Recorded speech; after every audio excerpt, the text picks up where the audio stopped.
ഒരു ചെമ്പനീർ പൂവിറുത്തു ഞാനോമലേ ഒരു വേള നിന്നേർക്കു നീട്ടിയില്ല.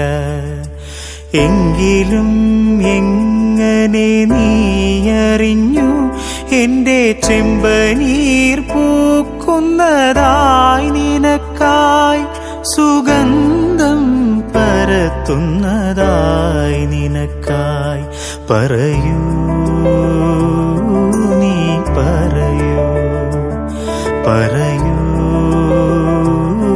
നീ പറയൂ. ഒരു ചെമ്പനീർ പൂവിറുത്തു ഞാനോമലേ ഒരു വേള നിന്നേർക്കു നീട്ടിയില്ല. അകമേ നിറഞ്ഞ